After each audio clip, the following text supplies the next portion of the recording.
사도행전적 교회를 이루어가는 신앙 공동체입니다. 아멘. 성령 충만하여 증인된 삶을 살아가시는 우리 모든 성도 되어지기를 주님의 이름으로 소망하며 축원합니다.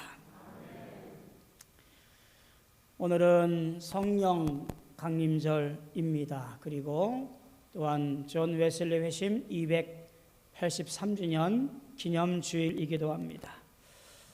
초대교회의 태동이라고 말하고 있는 오늘 성령 강림절을 기억하면서 우리도 다시 한번 성령의 사람으로 구별되어 이 땅을 살아갈 수 있는 저와 여러분들 되어지기를 소망하며 축복합니다. 예수님께서 십자가 위에서 죽으신 이후에 제자들과 예수를 따르는 많은 사람들의 삶은 한마디로 숨어서 숨죽여 사는 그런 삶이었습니다. 죽음의 그림자가 그들 앞에 다가와 있었고 그 일 때문에 고통과 불안과 두려움으로 그렇게 숨어 지내는 것이 이 제자들과 예수를 따르는 많은 사람들의 삶이었습니다. 예수님께서 부활하시고 승천한 이후에 제자들과 몇몇 사람들이 모여서 신앙 공동체를 조심스럽게 꾸려가게 되었고, 그렇게 모인 그들 오순절 절기에 성령의 임재를 경험하는 놀라운 사건을 있게 되어집니다. 이들이 모인 날 오순절을 잘 생각해 볼 필요가 있겠지요. 구약의 획기적인 사건을 유월절이라고 한다면 신약의 획기적인 사건의 출발점을 오순절이라고 볼 수 있기 때문에 그렇습니다. 유월절은 이스라엘 백성들이 하나님의 놀라운 구원의 섭리 가운데 애굽을 탈출한 날을 기념하기 위한 것이라고 한다면, 신약의 첫 출발인 이 오순절은 가나안 땅에 들어가서 하나님께 영광의 제사를 드렸던 축복의 날, 이 오순절을 교회의 태동, 출발점으로 삼는 것은 어쩌면 귀하고 소중한 의의가 있다라고 볼 수 있습니다.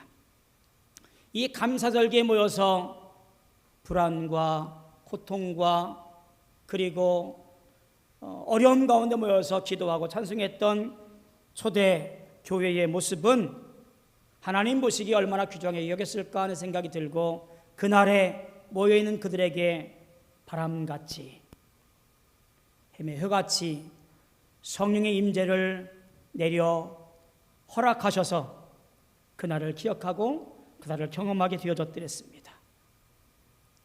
그날 이후에 사도행전 2장에 보면 베드로가 문을 팍 차고 나가서 설교했던 내용들이 고스란히 기록되어져 있습니다. 유대인들과 예수를 사람들아, 내 말을 들으라. 모든 사람들아, 내 말을 듣고 회개해라. 유대인들아, 예루살렘 사람들아, 너희가 십자가에 죽인 그 예수가 바로 우리의 메시아요 구세주인 것을 기억하라. 예수의 이름으로 세례받고 죄사함 받고 회개하라고, 그리고 성령의 선물을 받으라고 외쳤던 베드로의 설교는 우리에게 놀라운 일로, 사건으로 얘기되어집니다. 두려움을 떨쳐내고 예수의 증언자로 살았던 초대교회 제자들과 예수를 따르는 많은 무리들의 결단과 결심이 이 성령의 임재를 통해서 시작되었던 것을 볼 때에 오늘 우리의 삶에서도 성령의 충만함과 성령의 사람으로 살아가야 할 가장 중요한 기회인 것을 보게 되어집니다.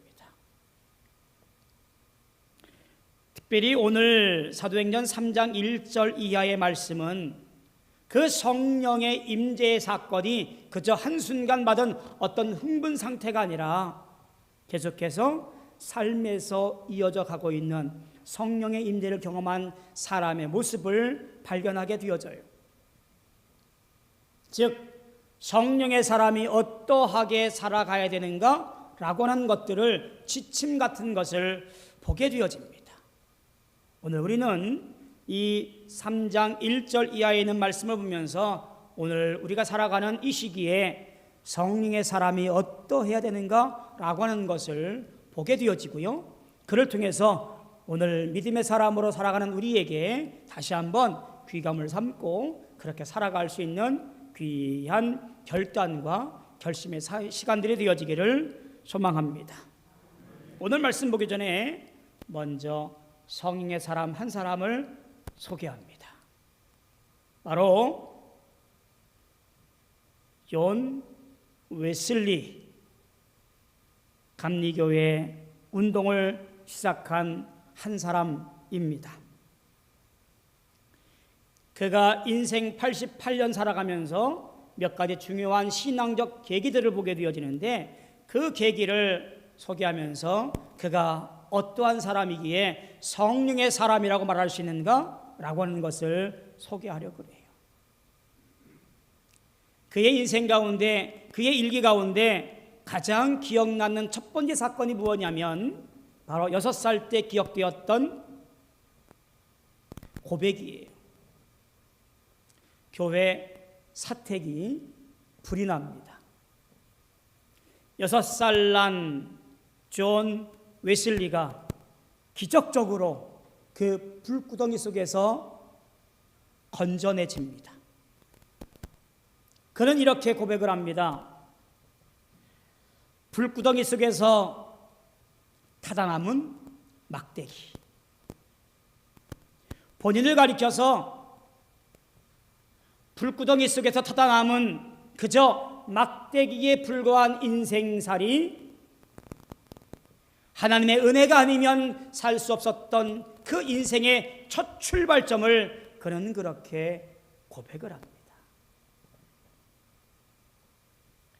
두 번째 그의 인생 가운데 중요하게 여기는 또 하나의 사건이 무엇이냐면 옥스퍼드 대학을 졸업을 하고 성령에 불타오르는 귀한 열정을 가지고 저 미국 조지아에 선교사로 사원하여 나아가게 됩니다. 1735년 10월 14일 그는 동생 찰스와 함께 미국 선교를 떠나게 되어집니다. 57일간 대서양을 횡단하는 긴 시간입니다. 그 기간 동안에 항해술이 발달하지 않은 그 시기에 참 많은 폭풍을 경험하게 되어집니다.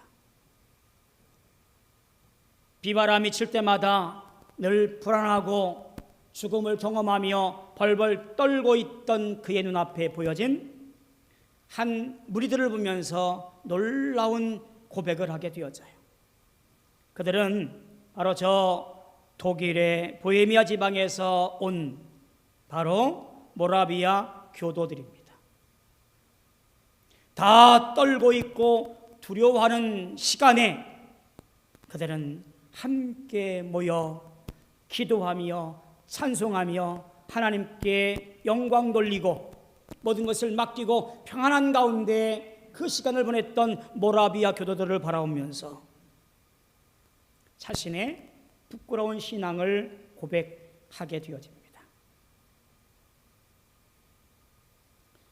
그렇게 도착한 조지아에서 그는 몇 차례 여러 어려운 일들을 경험해 가면서 결국 선교가 실패하고 실패자가 되어서 고국으로 돌아오게 되어집니다. 좌절과 실망 가운데 지내던 그가 1738년 5월 24일 저녁 8시 45분경에 런던의 올더스케이트라는 거리를 걷다가 기도와 찬송 소리 이끌려서 지하로 내려간 그곳에서 모라비아 교도들을 보게 되어집니다. 저 자리 맨 끝에 앉아있던 그에게 로마서 서문을 읽고 있던 그들의 그 말소리에 마음이 따뜻해졌다라고 그의 일기는 고백을 합니다. 그리고 그 고백이 결국 신앙적 회심이 되어서 18세기 영국을 변화시키고 유럽을 변화시키고 미국을 변화시키고 세계를 변화시키는 감리교 운동의 출발점이 되었습니다. 그가 들었던 로마서 서문은 이렇습니다. 믿음은 하나님이 우리 속에서 일으키는 그 무엇이다. 그것은 우리를 변화시켜 우리는 하나님으로부터 다시 태어난다. 믿음은 옛 아담을 죽이고 우리를 마음과 생각과 우리의 모든 힘에 있어서 전혀 다른 사람으로 만들어 놓는다.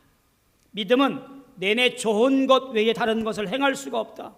결코 행해야 할 선행이 어디 있느냐고 묻지 않고 오히려 그러한 질문을 던져지기 전에 선행을 이미 행하고 계속해서 선행을 행하고 있다. 그러므로 믿음의 사람은 무엇에 내몰려서가 아니라 자발적으로 기쁘게 모든 사람들에게 선행을 행한, 그리고 모든 사람을 섬기며 자기에게 그러한 은혜를 보여주었던 하나님의 사랑과 영광을 위하여 온갖 종류의 곤경과 그리고 어려움을 겪고자 하는 것이다.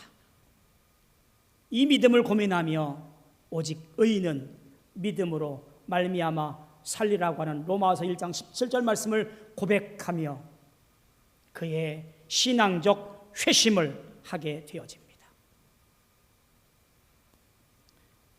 그는 성령의 사람이었고 성령의 사람으로 회심하여 세계는 나의 교구다 라고 하는 놀라운 모티브를 가지고 온 세계를 뒤집어 놓았습니다. 오늘 그 신앙을 따르는 감리교도인 우리가 이 땅에 진정한 성령의 사람으로 변화되어 그의 후예로 성의 사람답게 살고 있는가라는 질문은 오늘 웨슬레 회심 283주년에 다시 한번 고백해야 할 우리의 신앙적 질문입니다. 여러분은 성령의 사람입니까? 당신은 성령의 사람입니까?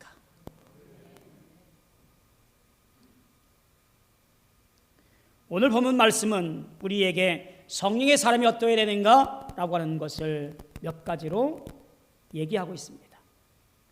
첫째가 뭐냐면 성령의 사람은 기도하는 사람이라고 하는 이야기예요.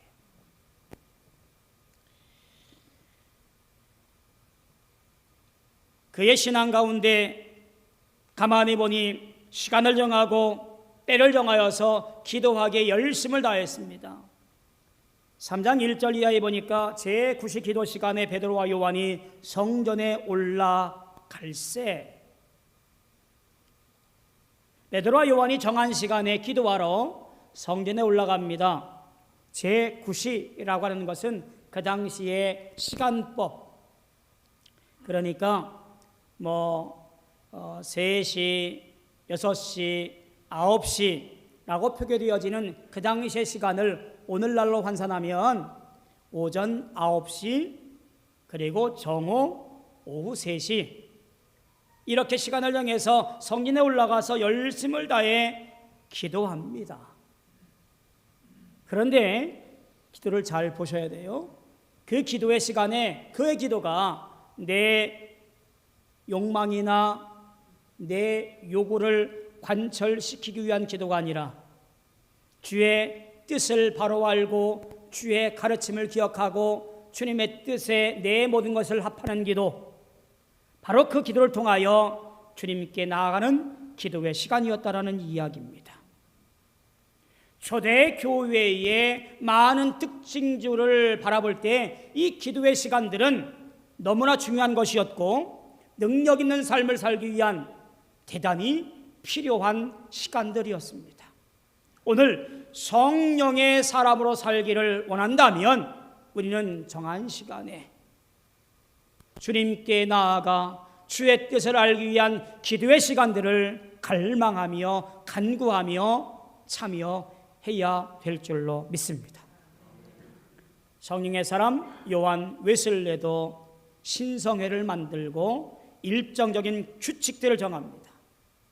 그 규칙들을 보면 이렇습니다. 일찍 자고 일찍 일어나기, 자기 성찰과 기도, 영적 독서, 영적 일기를 매일 쓰기, 영국 국교회의 예배와 기도회에 참석하기, 매 주일과 가능한 기회에 성찬을 받음, 영국 국교회의 모든 법과 규칙을 지킴, 매일 1시간씩 사람들에게 전도하고 권면함, 매일 9시, 오후 3시, 6시에 매일 기도를 드림, 모든 대화에 논쟁을 피하고 성결을 실천하였음, 매주 수요일, 금요일은 금식을 하되 오후 3시까지는 아무것도 먹지 않음, 중보기도를 하되 주일에는 동료를 위해, 월요일은 학생들을 위해, 수요일과 금요일에는 중보 기도를 요청하는 사람들을 위해서 기도드림, 감옥의 지수들을 방문하여 도와줌, 매주 정기적으로 병든 사람들을 방문하여 돌봄, 가난한 사람들을 방문하여 돌봄, 가난한 집, 어린이들을 위하여 학교를 설립하여 가르침, 수입 중에서 필수적인 생활비를 제외하고는 모든 것을 남을 위해 썼음. 이것이 존 웨슬리와 함께 했던 신성회 홀리클럽의 규칙이었어요. 이와 같은 삶의 모습이 영적인 삶을 통하여 새 힘을 얻고 변화의 첫 단추가 되었다라는 이야기예요. 성령의 사람, 기도하는 사람입니다. 성령의 사람, 하나님과 영적 호흡을 하는 사람입니다. 여러분에게 그와 같은 영적의 자리에 충분히 거하시기를 주님의 이름으로 축복합니다. 두 번째로, 성령의 사람은 세상에 예수 그리스도를 선물하는 사람입니다.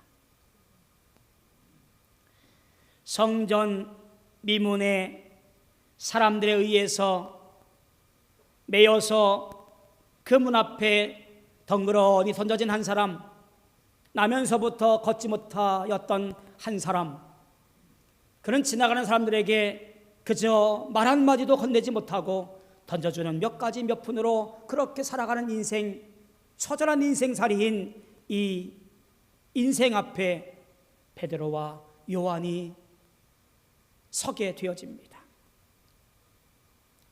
그가 고개를 들어 무엇인가 던져주기를 바라는 마음으로 눈길을 던져주었을 때 베드로와 요한이 이렇게 말합니다. 내가 내게 있는 것으로 내게 주노니.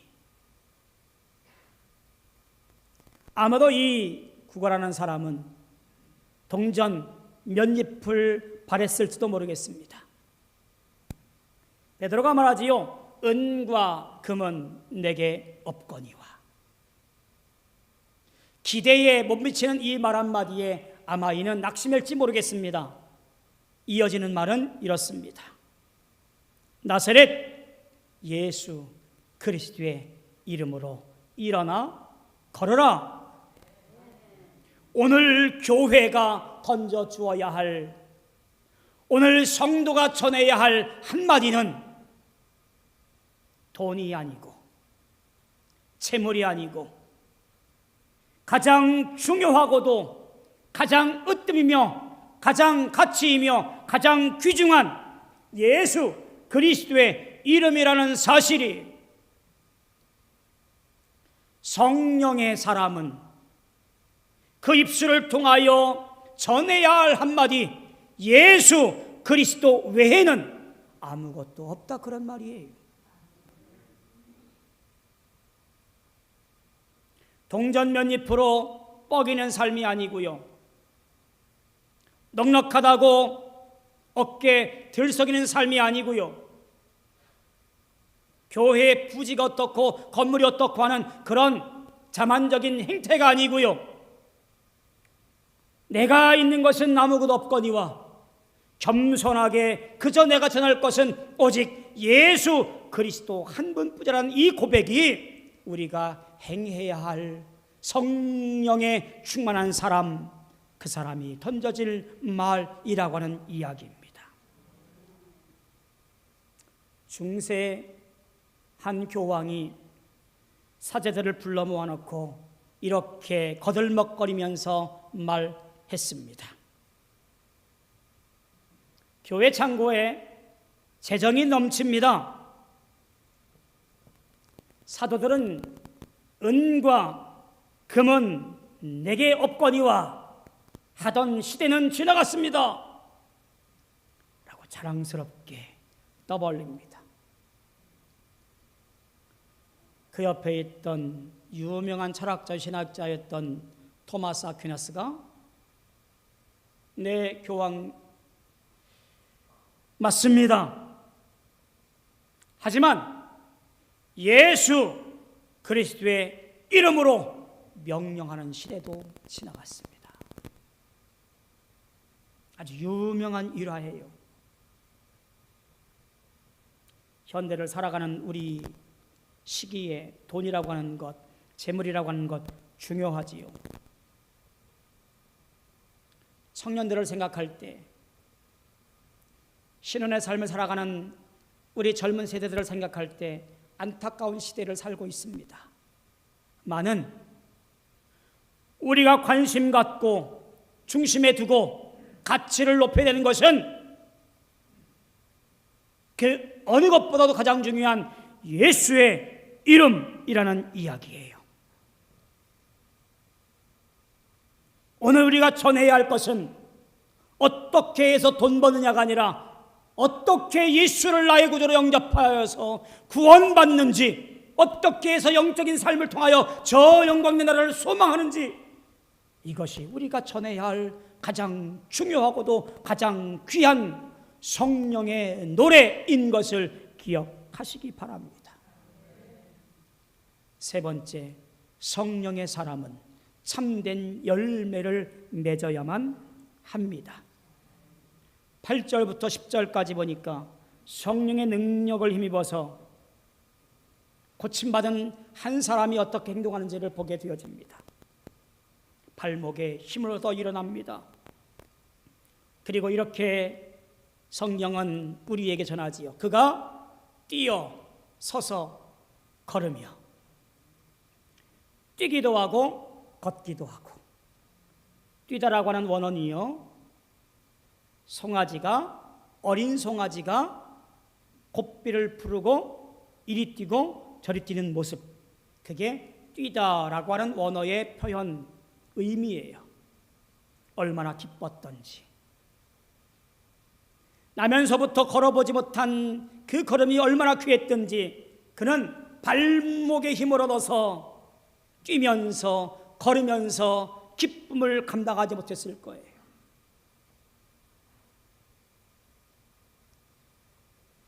성령의 사람의 열매는 이와 같이 선한 능력으로 나타나는 것이라고 하는 것을 보게 되어집니다. 그는 이 걷기도 하며 뛰기도 하는 이 발걸음을 가지고 어디로 향해 갑니까? 성전 안으로 들어갑니다. 한 걸음에 들어가서 그곳에서 찬송하며 영광을 돌렸노라고 우리에게 소개합니다. 성령의 사람의 열매는 이와 같이 힘 얻어서 은혜 받아서 세상에서 호의호식하는 것이 아니라 주신 은혜 가지고 성전을 향하여, 하나님을 향하여, 예수를 향하여, 성령을 향하여 우리의 온 마음과 온 정을 나가서 영광 돌리는 삶, 그것이 바로 성령의 사람에 나타나는 놀라운 열매인 것을 보게 되어져요. 그리고 성령의 열매는 또 한 가지 세상을 향한 선한 영향력을 보게 되어지지요. 그것은 사람들을 놀라게 합니다. 사람들이 이 모든 것을 보고 심히 놀랍게 여겼다라고 말하지요. 심히 놀랍게 여기다라고 하는 것은 기이 여기다라는 것인데요, 이 말은 무슨 뜻이냐면 거룩에 대한 경외함을 가지고 라고 말할 수 있어요. 두려운 마음을 가지고 지금 이 현상을 보고 있는 거예요. 그동안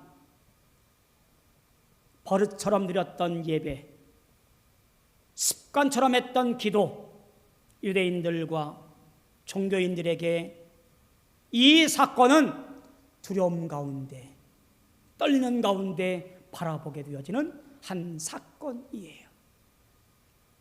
성령의 사람은 이와 같이 많은 사람들에게 경외함을 불러일으키는 삶을 살아가는 사람들이라 그런 거예요. 그럼 이런 질문을 던질 수가 있겠지요.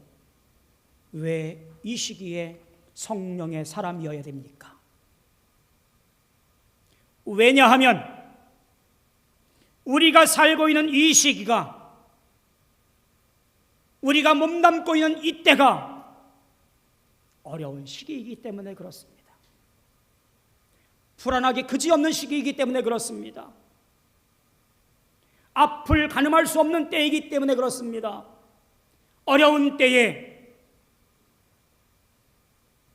우리가 함께하고 있는 교회와 믿음의 사람이 이렇게 불안한 시기에 희망이기 때문에 그렇습니다.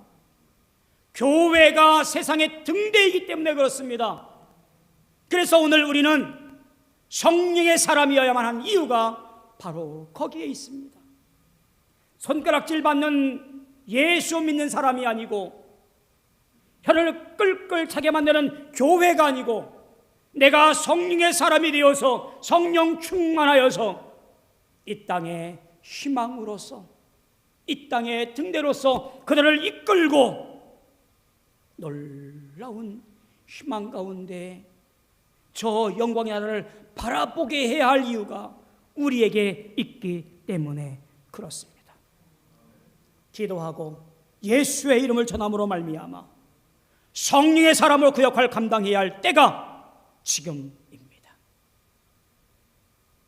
여러분은 성령의 사람이십니까?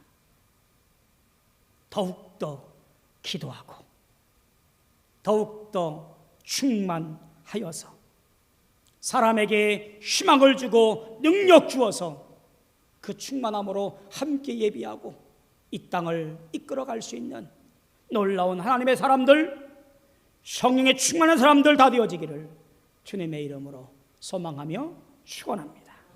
기도하겠습니다. 고마우신 아버지 하나님, 기울어져 가고 있는 이 나라 이 민족을 불쌍히 여겨 주옵소서. 혼란 가운데 있는 이 나라 이 민족을 주님께서 보듬어 안아 주옵소서. 희망 없는 사람들 곁에 희망의 사람으로 구별되어 살아가야 할 우리가 성령의 충만함을 통하여, 성령의 임재를 통하여 그 옛날 존 웨슬리가 영국과 유럽과 미국과 온 세계를 뒤집어 엎었던 것처럼 오늘 이 시기에 성령의 사람으로 구별되어 모든 것들을 이끌어갈 수 있는 영향력의 사람들 되어지게 축복하여 주시옵소서. 예수님의 이름으로 간절히 소망하며 기도하옵나이다. 아멘.